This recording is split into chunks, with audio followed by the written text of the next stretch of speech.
people, welcome back to my channel. Today I'm going to be sharing with you 11 twin struggles, the things that make parenting twins especially hard and tricky. But I'm also going to add in 11 tips to help make the early days with twins that little bit more bearable. Hi, I'm Amanda and I make videos about parenting twins, preschool fun and our family adventures and days out. So if you're interested in any of that, click the subscribe button for all my future videos. So let's get on with it. 11 things that make having twins really hard. The first one is, the one that gets me before they even are born, is the fact you only get one maternity leave. You get two babies, but you get one maternity leave, one set of maternity pay, and yet you've got two babies to feed and clothe. And it just seems a little bit unfair. Should be at least a little bit longer. But anyway, that's what you get. And my tip for making it a little bit easier is to join TAMBA, the Twins and Multiple Birth Association, where you can sign up to get loads and loads of twin discounts at some major retailers to help with the costs that having twins incurs.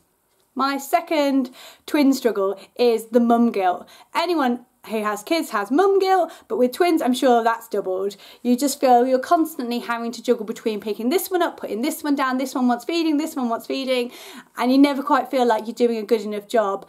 And so that's one of the hardest things about having twins, is never feeling like you're doing a good enough job for each of your babies. And my tip really is just, as Elsa would say, you gotta let it go. Let it go. You're doing the best job you can do at that point in that stage of your life, and you're just trying as hard as you can, and there's nothing else you can do. Just keep trying, take it day by day, show your children all the love and care you've got, and that's all they actually really want. The third twin struggle is the fact that you feel like you miss out on all that newborn wonder. You see so many pictures of these glowing mothers cradling this one baby and their complete and utter devotion to that one child. And with twins, it's just so crazy, such a whirlwind in those first few weeks that it's even though it feels like it goes on forever, it actually goes by in the blink of an eye, and you look back and you think, oh my goodness, I barely took any photos. I don't even remember what it was like to hold them when they were that tiny. They grew so fast. And so I feel like that is one of the hard parts of having twins, is you just miss it. You miss the sort of the wonder part of the newborn stage. It's all just too crazy for you to take it in. So if you can take it in, good for you. My tip is just to try and take as many photos as you can, or get other people to take as many photos as you can. Yeah, your house might look a mess, your hair might be a state, who cares? When you look back in a few months' time, you'll just be grateful to have those photos, because I've literally got about 5 photos from the first week or two, because it just wasn't a priority. So if you can, see if you can either do it or get someone else to take some photos. The fourth twin struggle is a quite obvious one. It is the sleep, or lack thereof. With twins, I seriously think I was having blocks of about 45 minutes at one point. It was ridiculous. I don't know how I got through it. You just go into survival mode. Your days and your nights just kind of blur together. You have no idea when it's day, when it's night, and you're just basically living for the next feed, the next change, and it feels like it's never ending at that point. But it does end. It just feels like it's never ending at that point. I would say my tip for this is to just block out the world. You know, prioritise your little bubble and say no, stop people from coming over. Have a couple of weeks where it's just about you, and even if that means that you just tell people before they're born, we're going to have a little bit of time, we'll tell you when we're ready to have visitors, and just having time where, so you know you haven't got to get up, you haven't got to get dressed, you haven't got to have a shower and brush teeth if you don't need to. Just for those first few weeks, so that you can just grab sleep as and when you need it, and you can just give as much time as you can to your family and not have to be worrying about making cups of tea for people or making sure the house is a little bit more presentable for visitors. So just forget everybody else and focus on your bubble.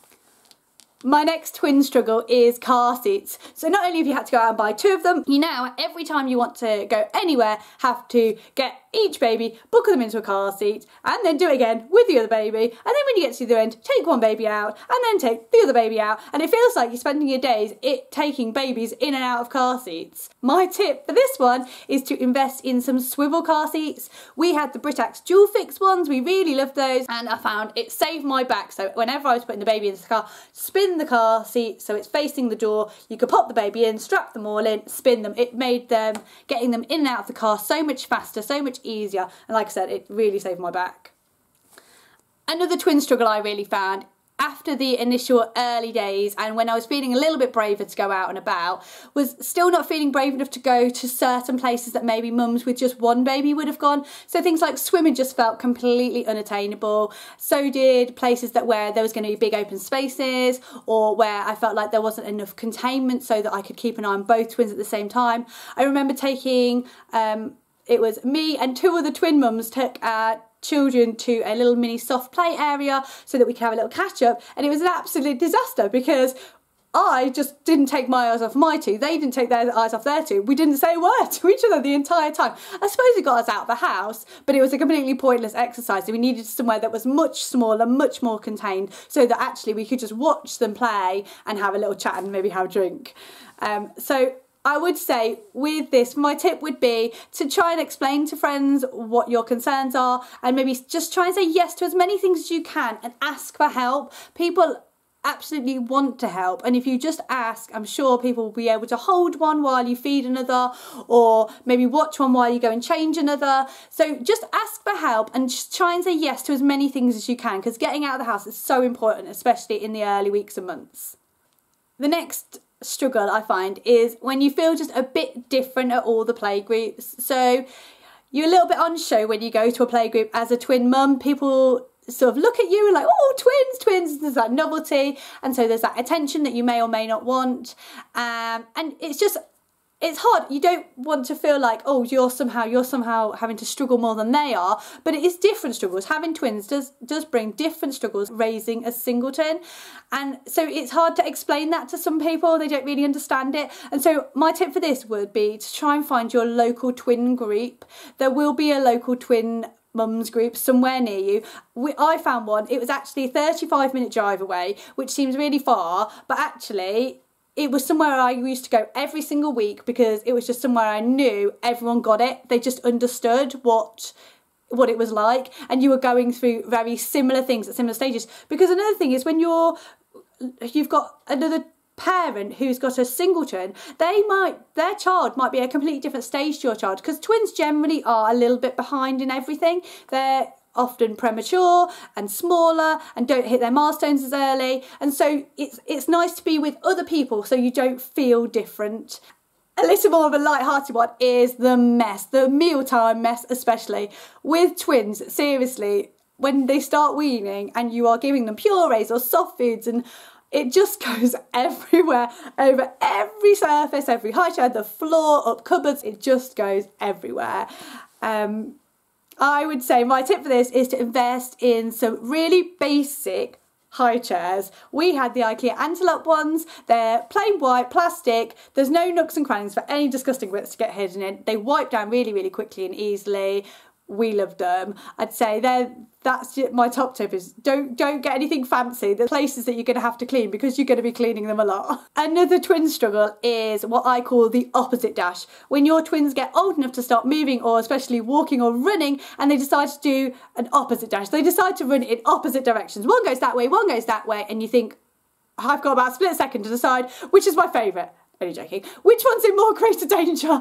Like, which one do I need to grab first? And you just grab them, and it's really stressful, and it can be really off-putting for taking them out, because you get to that point where you just feel like it's not safe to take them out.